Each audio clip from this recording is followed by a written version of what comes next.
Today's story is a Christmas story written by Katherine Jackson and illustrated by Richard Scarry.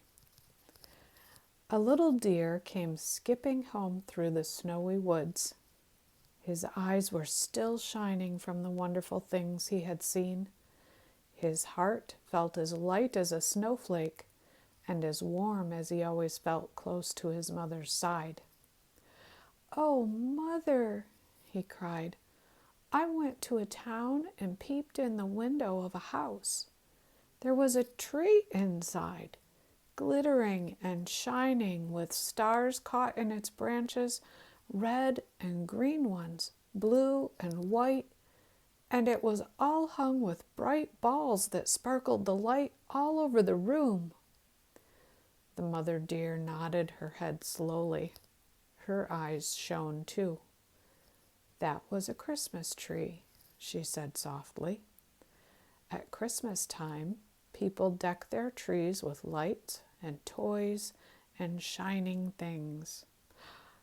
"Christmas tree," whispered the little deer. "Oh, Mother, I want a Christmas tree."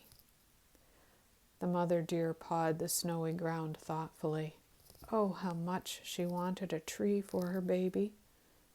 At last an idea came to her.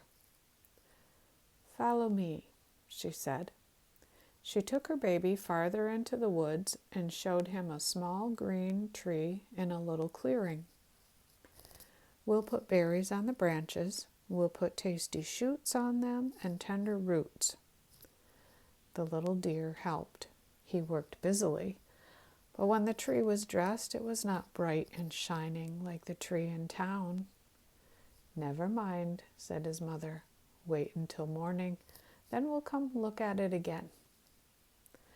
Soon the baby deer was back at home, tucked closely to his mother's side. Soon he was asleep in the dark, snow-clad woods.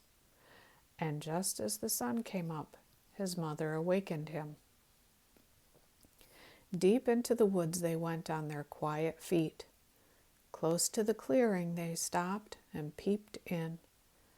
The little deer opened his eyes and his mouth. Icicles hung from his Christmas tree, shining with the sunrise. Snowflakes sparkled on it in red and blue and green, and on all the branches were dozens of bright singing birds eating the berries and roots and shoots. "Merry Christmas," they sang on that early Christmas morning. "Merry Christmas," they chattered between bites. The little deer nuzzled his nose in his mother's neck. "It's a beautiful tree," he whispered, "much more beautiful than the tree in town." And still the birds sang, and the mother deer smiled happily, and one by one the other animals came through the woods to look at the little deer's wonderful singing Christmas tree. Thank you for joining me.